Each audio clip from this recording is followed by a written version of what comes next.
यो प्लान्ट चाहिँ हाम्रो पुरानो भेराइटीको हाइड्रेन्जिया हो हैन। यो हाइड्रेन्जिया चाहिँ धेरै छ अनि हाम्रो चाहिँ अलिअलि कुनै त्यो फुल फुल्न सुरु भइसकेको छ। यो चाहिँ फुलेको छैन, त्यही भएर म चाहिँ आज यसको कटिङ कसरी सार्ने भनेर हजुरहरूलाई मेरो एक्सपिरियन्सबाट चाहिँ मैले जानेको कुरा चाहिँ हजुरहरूलाई देखाउँदैछु। हेर्नुहोस् है त, यो हेर्नुहोस् है त हाइड्रेन्जिया हैन। हामीले हाइड्रेन्जिया कटिङ गर्दाखेरि चाहिँ यसरी आँखलो मुनिबाट यसरी हजुरले कटिङ गर्नु होला हैन। अनि कटिङ गरेपछि चाहिँ हजुरले यो छेउछेउको लिफलाई चाहिँ यसरी काट्दिनु होला। यो साइडको लिफलाई पनि हाइड्रेन्जियामा यो रोप्दाखेरि चाहिँ तपाईँलाई अलिकति अप्ठ्यारो पर्न सक्छ, त्यही भएर यसरी काट्दिनु होला हजुरले हाइड्रेन्जियालाई। यो चाहिँ सजिलोसँग हुर्कोस् भनेर चाहिँ हाइड्रेन्जियाको बोटलाई चाहिँ अप्ठ्यारो नहोस् भनेर चाहिँ हामी यसरी काट्दिन्छौँ। र यसरी काट्दै पछाडि चाहिँ हजुरले चाहिँ यसरी चाहिँ पानीमा चोपेर राख्नुपर्छ है। कम्तीमा पनि हजुरले चाहिँ 3 घन्टासम्म पानीमा चोप्यो भने चाहिँ हजुरको चाहिँ सर्ने चान्सेस चाहिँ सर्भाइभ गर्ने चान्सेस चाहिँ अलि धेरै हुन्छ।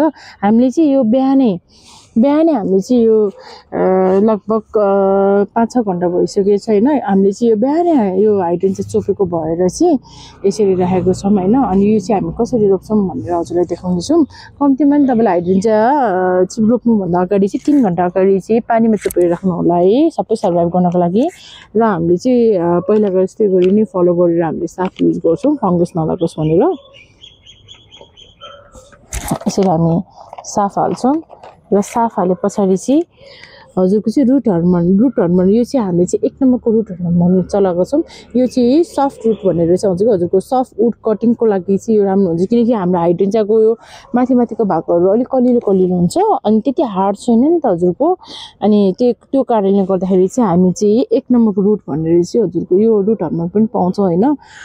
यो युज गरेर चाहिँ यसमा चाहिँ मिक्स गरेर चाहिँ हामी साफ अनि हजुरको 1 नम्बरको रुट हर्मोन हाल्छौँ र यसरी चाहिँ हामी चलाएर घोलिदिन्छौँ। पहिलाको जस्तै रुल्स फलो गर्ने हो हजुरहरूले। अनि अहिले चाहिँ हाम्रोमा चाहिँ यो रुट हर्मोन 1, 2 भनेर आएको छ, 3 भनेर आएको छ। 1 नम्बरको रुट हर्मोन चाहिँ हजुरले यो हाइड्रेन्जियामा युज गर्न सक्नुहुन्छ।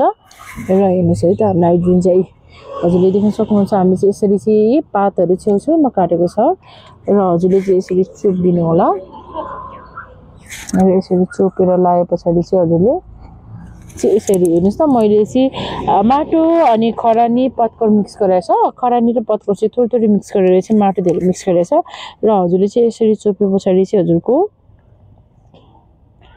30 देखि 35 दिनमा चाहिँ हजुरहरूको यो चाहिँ सरेर आउँछ। र तपाईँले यसरी पोलीमा पनि आफ्नो घरमा हैन अनि डाइरेक्ट पटमा भन्दा तपाईँले पोलीमा हालेर चाहिँ जरा चाहिँ आछेन भनेर हेर्न पनि हजुरलाई इजी हुन्छ। यसरी पोली चाहिँ हजुरको सस्तो पनि पाइन्छ हैन, कस्ट पनि कम पर्छ। यसरी चाहिँ तपाईँले हाइड्रेन्जियाहरू बनाउन सक्नुहुन्छ है। र यस्तै टिप्सको लागि चाहिँ हाम्रो बोटानिकल नर्सरीलाई सम्झिनु होला है।